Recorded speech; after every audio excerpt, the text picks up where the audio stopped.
Hello. So my beautiful, beautiful Mishima plate had a bit of a misfire in the bisque. So I'm going to show you today what I'm going to do to fix it, because the plate itself is absolutely fine. It was just the little mermaid I added. So I'm now going to try and stick it back together with the glaze and hopefully get it looking gorgeous again.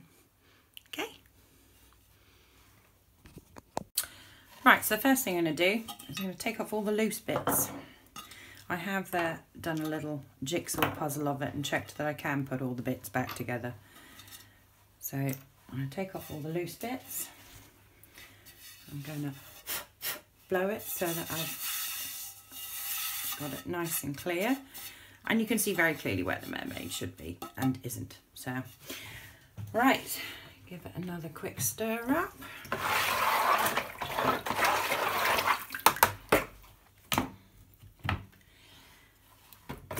Fill my jug.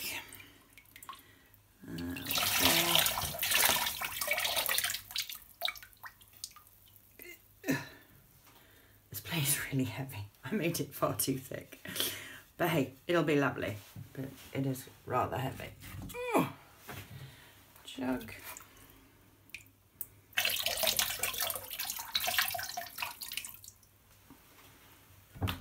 I always think when you're glazing you could do about 15 pairs of hands. Never mind 2. Alright, I'm just going to leave that for a minute so that it finishes drying.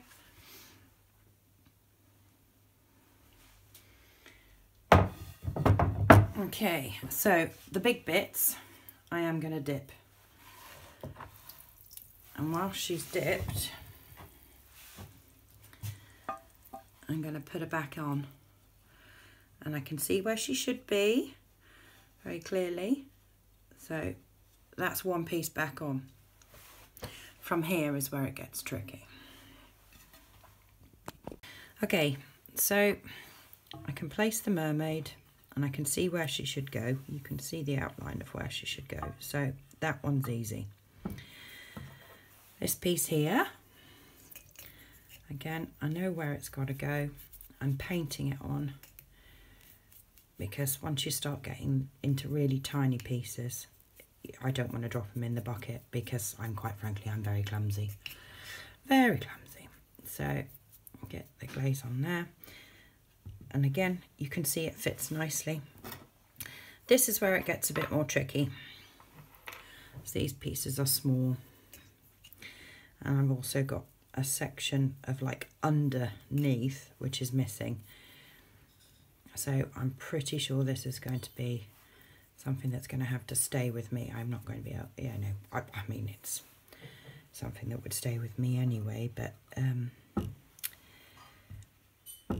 I don't think you could use it for food because it's going to have that empty cave in there, can you see? So it's just going to be a decorative piece from now on, but hey ho. Nothing wrong with a bit of decorative piece.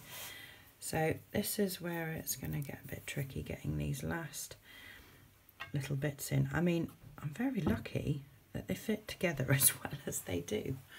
That's not that common that they'd fit together as well as they do. So last one.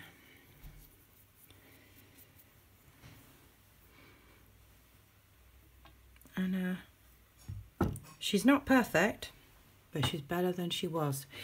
And now over the top of that, I'm going to put a layer with my brush. Now, it may move in the kiln. I'm hoping it won't, but these things happen.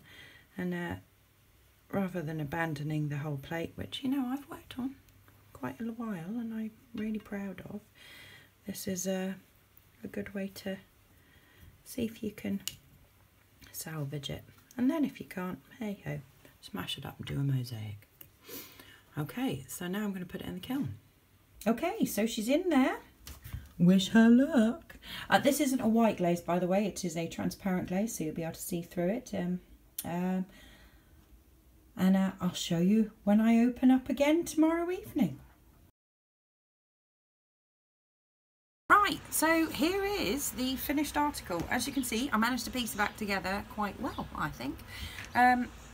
She's not perfect, but do you know what? That doesn't matter, does it? She's slightly rescued. I'm very pleased with how the Mishima has come out. It looks absolutely lovely, and I'm really loving the dark blue. So I'm going to do it again, and hopefully this time we won't have any explosions. Have a really nice day. Bye.